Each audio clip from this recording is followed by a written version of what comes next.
Të dashur dëgjues, përshëndetje. Ju ftojmë edhe sot të ndiqni programin Rruga, pjesë e shërbesës biblike të Dr. Michael Youssef.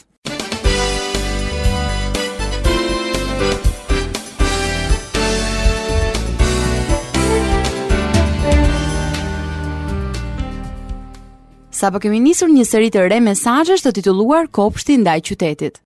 Kjo seri përfshin pothuajse tërë Biblën, duke nisur që nga Zanafilla e deri tek zbulesa. Ne do të trajtojmë fillimin e kohës dhe fundin e saj. Gjatë këtyre programeve do të shohim se si njeriu zgjedh qytetin përpara kopshtit të Perëndisë. Perëndia shfaqi gjithë madhështinë e tij krijuese në kopshtin e Edenit, por kur mëkati hyri atje, e dëmtoi bukurinë e tij. Gjithsesi, Perëndia nuk e krijoi botën thjesht për bukurinë e saj, por edhe për dobinë e saj.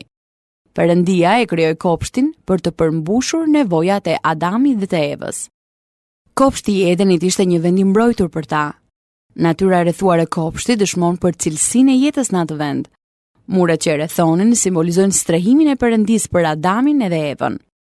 Qëndroni me ne sot ndërsa Dr. Youssef na shpjegon më gjerësisht karakteristikat që e bënin Edenin parajsën toksore. Dëgjim të këndshëm. Hello listening friends. Të nderuar dëgjues, përshëndetje. Thank you for joining us again. Ju faleminderit që po na ndiqni sërish. If you are joining these broadcasts for the first time, Nëse po ndiqni këtë program për herë të parë, we are starting a new series called The Garden versus the City. ne po nisim një seri të re të quajtur Kopshti ndaj qytetit. Last time I promised to tell you about the other characteristics of the Garden of Eden. Herën e fundit ju premtova se do t'ju flisja për karakteristikat e tjera të Kopshtit të Edenit. In our last broadcast, we learned that the Garden of Eden was picturesque. Në programin e fundit mësuam se Kopshti i Edenit ishte piktoresk. It was a place of incomparable beauty. Ishte vendi i bukurisë së pakrahasueshme. The second characteristic of Eden Karakteristika e dytë e Edenit is that it was a place of provision. është se ishte vendi i sigurimit. Eden was a productive garden. Edeni ishte një kopsht i frytshëm. Not only was it beautiful, Ai jo vetëm që ishte i bukur, but it was useful. por ishte edhe i dobishëm. Not only was it picturesque, Jo vetëm që ishte piktoresk, but it was also a place of provision. por ishte gjithashtu dhe vendi i sigurimit. The trees were not only pleasing to the eye, Pemët jo vetëm që kënaqnin syt, but they were also good for providing food. por siguronin dhe ushqim. God did not only just create the world for its beauty, Perëndia nuk e krijoi botën thjesht për bukurinë e saj, but also for its utility. por dhe për dobinë e saj. God made the garden to sustain Adam and Eve and all his other creatures. Perëndia krijoi kopshtin për të mbështetur Adamin, Evën dhe gjithë krijesat e tjera. God made the garden to provide for the needs of his vice-regent. Perëndia e krijoi kopshtin për të përmbushur nevojat e zëvendës regjentit të tij. God always cared about beauty, Perëndia gjithmonë u kujdes për bukurinë, but he cared even more for the provision for his people. por ai u kujdes dhe më shumë për të siguruar për njerëzit e tij. God required Adam to maintain the garden and to feed upon it. Perëndia i kërkoi Adamit të kujdesej për kopshtin dhe të ushqehej me të. Let's look again at verse 15. Le të shohim edhe një herë vargun 15. The Lord God took the man and put him in the Garden of Eden to work it and to take care of it. Zoti Perëndi e mori pra njeriun dhe e futi në kopshtin e Edenit me qëllim që ta punonte dhe ta ruante. God did not create man to be lazy and sleep in the shade all day long. Perëndia nuk e krijoi njeriun që të ishte përtac dhe të flinte nën hije tërë ditën. No, Jo, God placed him in the garden to work, Perëndia e vendosi në kopsht për të punuar, but work was a delight. por puna ishte kënaqësi. Work was joy. Puna ishte gëzim. Work was not a drudgery. Puna nuk ishte angari. Work was to be man's fulfillment. Puna ishte përmbushja e njeriut. Some people think that Adam and Eve were lazing around in the garden all day. Disa njerëz mendojnë se Adami dhe Eva sorollateshin me përtes tërë ditën. And it wasn't until they were kicked out of the garden that they had to work. Dhe vetëm pas ju dëbuan nga kopshti u duhej që të punonin. That idea is wrong. Kjo ide është e gabuar. From the beginning, Adam was to work and Eve was to be his helper. Që nga fillimi, Adami duhet të punonte dhe Eva duhet ta ndihmonte. The difference between working inside the garden and working outside of the garden was the presence of God. Ndryshimi mes punës brenda kopshtit dhe punës jashtë tij ishte prezenca e Perëndis. When you work in the presence of God, God will bless the labor of your hands. Kur ju punoni në prezencën e Perëndis, ai do të bekoj punën e duarve tuaja. But when you work on your own strength, Por kur ju punoni në forcat tuaja, it is like pouring water into a bucket full of holes. është sikur të shtihesh ujë në një kovë plot vrima. No sooner do you put the water in, Sa po hedh ujin, then it leaks right out of the holes. ai del menjëherë nga vrimat. When you work to the glory of God, Ndërsa punoni në lavdinë e Perëndis, God will strengthen you. Perëndia do t'ju forcojë. When you work to the glory of God, Ndërsa punoni në lavdinë e Perëndis, God will bless you and multiply your efforts. Perëndia do t'ju bekojë dhe do të shumëfishojë përpjekjet tuaja. But when you work for your own glory, Por kur ju punoni për lavdinë tuaj, you work hard but you do not have any lasting fulfillment. ju punoni shumë por nuk arrini ndonjë përfundim të qëndrueshëm. When you honor God with the first fruit of your labor, Ndërsa nderoni Perëndin me frytin e parë të punës suaj, God will bless you and multiply the rest of what you have. Perëndia do t'ju bekojë dhe do të shumëfishojë pjesën që ju mbetet. But when you spend it all on yourself, Por kur shpenzoni gjithçka për veten tuaj, you will have no contentment in life. ju nuk do të keni kënaqësi në jetë. And that is what happened to Adam and Eve after they were thrown out of the garden. Dhe kjo i ndodhi Adamit dhe Evës pas u dëbuan nga kopshti. My listening friends, I want you to listen very carefully. Të nderuar dëgjues, duhet më dëgjoni me shumë vëmendje. You and I have inherited this curse. Ne kemi trashëguar këtë mallkim. And until men and women, boys and girls, put their trust in Jesus Christ as their Savior and Lord, Dhe derisa burrat dhe gratë, djemtë dhe vajzat të besojnë Jezus Krishtin si Zotin dhe shpëtimtarin e tyre, they will have the same discontentment and restlessness. ata do të kenë të njëjtat pakënaqësi dhe shqetësime. As I mentioned in our last broadcast, there is a third important characteristic of Eden. Siç e përmenda në programin ton të fundit, ka një karakteristikë të tretë të rëndësishme të Edenit. It was not only picturesque, Jo vetëm që ishte piktoresk, it was not only a place of provision, jo vetëm që ishte vendi i sigurimit, Eden also was perfectly suited for Adam and Eve and for their protection. por Edeni përshtatej në mënyrë të përkryer për Adamin dhe Evën dhe për mbrojtjen e tyre. In the garden, there was a harmony with God. Në kopsht kishte harmoni me Perëndin. This led to harmony with each other Kjo çonte në harmoni me njëri tjetrin and harmony with their environment. dhe harmoni në mjedisin e tyre rrethues. And that is what made Eden to be a paradise. Dhe kjo e bënte Edenin parajs. The enclosed nature of the garden Natyra e rrethuar e kopshtit tells us about the quality of life there. na flet për cilësinë e jetës në atë vend. The walls that enclose the garden are symbolic of God's protection. Muret që rrethonin kopshtin simbolizojnë mbrojtjen e Perëndis. They are symbolic of God's sheltering of Adam and Eve. Ato simbolizojnë strehimin e Perëndis për Adamin dhe Evën. The walls are symbolic of God's guarding them. Muret simbolizojnë mbrojtjen e Perëndis ndaj tyre.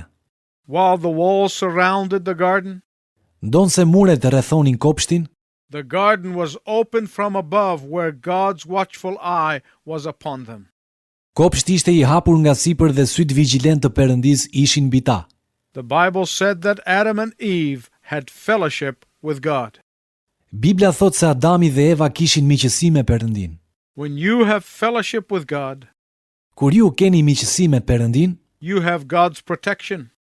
ju keni mbrojtjen e tij. So God's protection was in the garden. Pra mbrojtja e Perëndis ishte në kopsht. However, there was the tree of good and evil. Sidoqoftë, ishte pema e së mirës dhe së keqes. This tree was in the garden for a reason. Kjo pemë ishte në kopsht për një arsye. You know, when my children were small, I used to tell them the story of the fall of Adam and Eve. A e dini se kur fëmijët e mi ishin të vegjël, ju tregoja historinë e rënjes së Adamit dhe Evës? So every time one of them would get into trouble, they would say the following. Kështu që çdo herë që ndonjë prej tyre të ishte në të lash, do të thoshte: Well, if Adam and Eve had not eaten from the tree, I would not be in trouble with you right now. Nëse Adami dhe Eva nuk do të kishin ngrënë nga pema, nuk do të kisha të lashe tani. They used good Bible knowledge, Ata kishin njohuri të mira biblike, but it did not spare them the consequences of what they had done. por kjo nuk u kurseu pasojat e asaj që kishin bërë. The tree of good and evil was there to remind Adam that he was accountable to his maker. Pema e së mirës dhe së keqes ishte atje për t'i kujtuar Adamit se ishte i përgjegjshëm ndaj krijuesit të tij. The tree of good and evil is always there to remind us that we are not our own. Pema e së mirës dhe së keqes është gjithmonë aty për t'na kujtuar se nuk jemi duke bërë punën tonë. It is there to remind us that we are not God. Është aty për t'na kujtuar se nuk jemi Zot. It is there to remind us that we are accountable to God. Është aty për t'na kujtuar se jemi përgjegjës ndaj Perëndisë. It is there to remind us that we cannot escape God's judgment. Është aty për t'na kujtuar se nuk mund t'i shpëtojmë gjykimit të Perëndisë, Except by taking cover in his perfect sinless Son, the Lord Jesus Christ. përveç se të fshihemi pas birit të tij të përkryer dhe të pamëkat, Zotit Jezus Krisht. My friend, I want to tell you something that is very important about temptation. Miqtë e mi, dëshiroj t'ju tregoj diçka vërtet të rëndësishme në lidhje me tundimin. Temptation is always an opportunity to either come under God's power and have victory over it, Tundimi është gjithmonë një mundësi ose për të qenë në pushtetin e Perëndisë dhe për të fituar mbi të, or to continue to go our way and suffer the consequences of our sin. ose për të vazhduar sipas rrugës suaj duke vuajtur pasojat e mëkatit tuaj. Temptation is there to remind us that alone we are helpless victims of temptation. Tundimi është aty për të na kujtuar se të vetëm jemi viktima të pa shpresa të tundimit. But with Jesus, we are more than conquerors. Por me Jezusin jemi më shumë se pushtues. Temptation is there to show us that in our strength we are weak and cowards. Tundimi është për të na treguar se në forcën tonë ne jemi të dobët dhe frikacak. But with Christ, all things are possible for us. Por me Krishtin gjithçka është e mundur për ne. Temptation is there to remind us that doing things our own way spells defeat. Tundimi është aty për të na kujtuar se duke i bërë gjërat sipas mënyrës sonë, ne humbasim. But through Christ we can have victory. Por nëpërmjet Krishtit ne mund të kemi fitore. Eden with all of its beauty, provision and protection Edeni me gjithë bukurinë e tij, sigurimin dhe mbrojtjen, could not defeat temptation. nuk mund të mposhtë tundimin. It took another garden to bring the possibility of victory over temptation.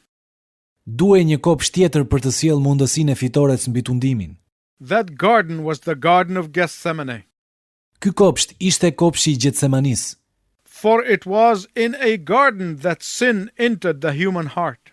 sepse mëkati hyri në zemrën njerëzore në një kopsht. And it was in a garden that sin was defeated. Dhe u mund në një kopsht. It was in a garden that Adam rebelled against God. Adami u rebelua ndaj Perëndisë në një kopsht. But it was in another garden that Jesus, the perfect Son of God, obeyed the Father fully. Por në një kopsht tjetër Jezusi, biri i përkryer i Perëndisë, ju bind plotësisht Atit. It was in a garden that Satan got the upper hand. Në një kopsht Satani mori kontroll. And it was in another garden that Satan was defeated and God had the upper hand.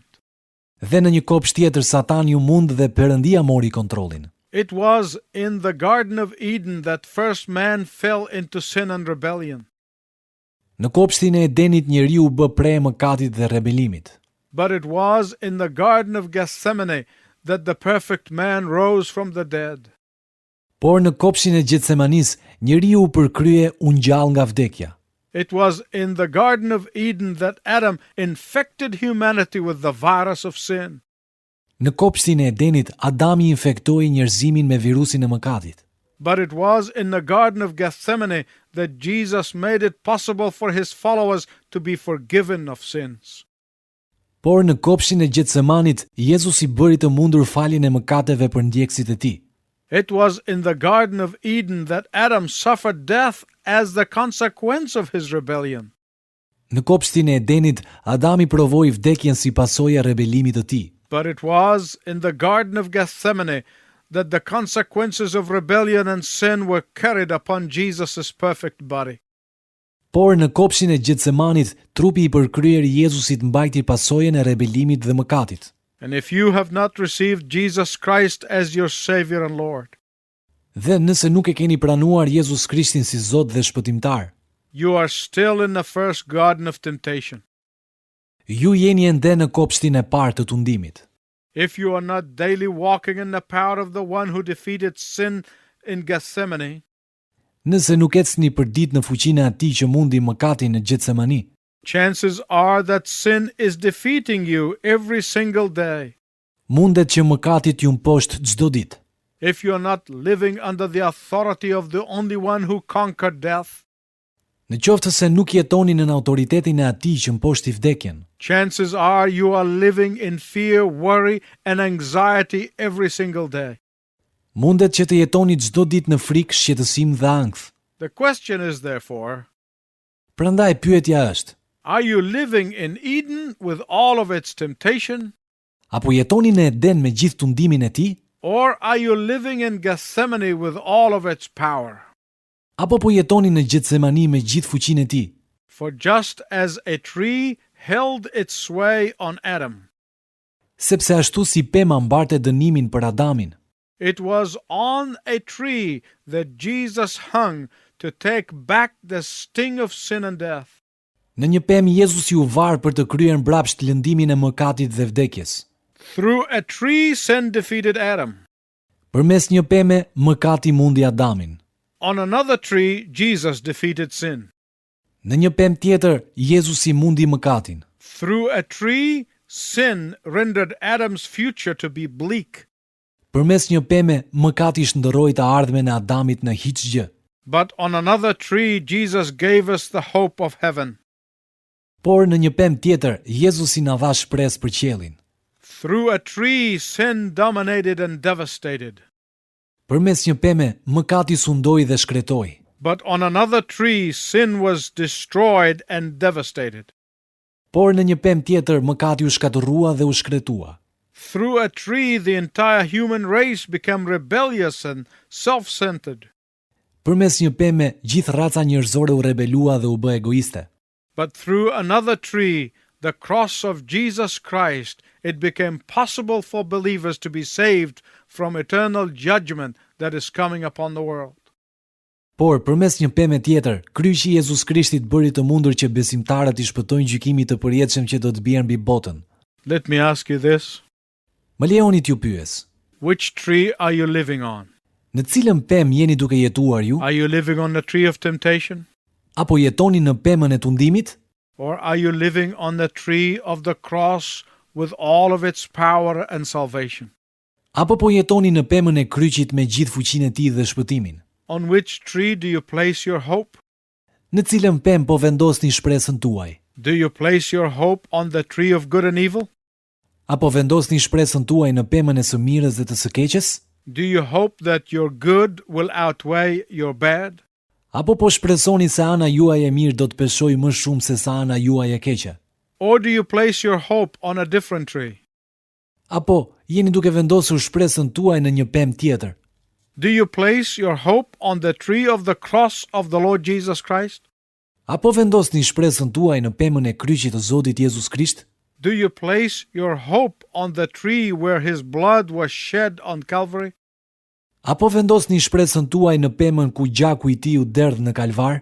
Christ's blood was shed to make it possible for you to escape the final judgment.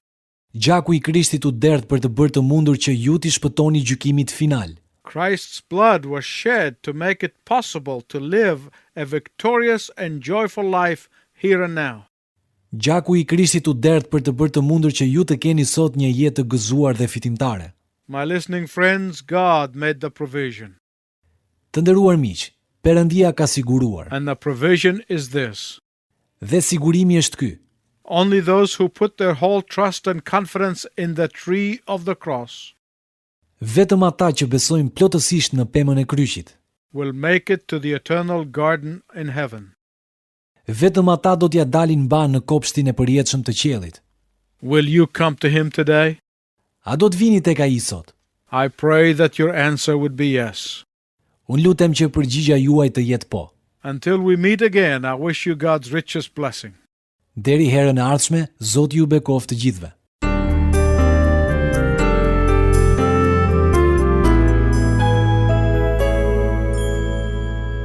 Të dashur miq, programi toni ka ardhur fundi edhe për ditën e sotme.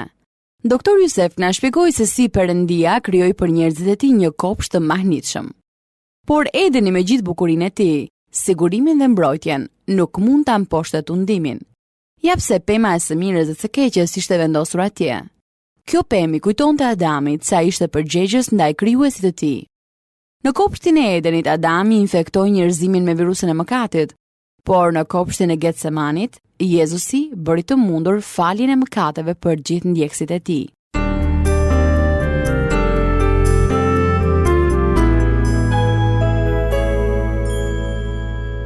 Në programin ton të erës së ardhshme do të vazhdojmë të shohim ndryshimin mes kopshtit të Perëndisë dhe qytetit të njeriut. Doktor Yusef do të na shpjegojë se kur Adami dhe Eva u flakën jashtë kopshtit të Edenit, shqetësimi dhe pakënaqësia u bë pasojë menjëhershme mëkatit të mosbindjes. Ai do ndalet më gjerësisht te Kaini, jeta e cilit ishte e mbushur me shqetësim dhe frikë. Në një shpërthim xhelozie, Kaini vret vëllain e tij Abelin dhe që atëherë vendos të shpërngulet në qytet për të shpëtuar dënimit të Perëndisë. Kaini zgjedh qytetin dhe argëtimet e tij për të harruar mëkatin, por asgjë nuk mund ta ndalë zërin e Zotit. Na ndiqni herën e ardhshme për të mësuar më tepër për zgjedhjen e Kainit. E si gjithmonë në fund të kujtoj se ne mirpresim letra dhe email-et tuaja në adresë të programit ton. Radio 7, Kutia Postare 2914 Tiranë, ose me email në adresën info@radiovis7.net. Po kështu ju mund të kërkoni dhe një kopje të librave të Dr. Yusef, Gjetja e gëzimit që ke dashur gjithnjë dhe 7 hapat. Me shumë kënaqësi ne do të dërgonim një kopje. Deri herën e ardhshme bashkë, miru dëgjofshim.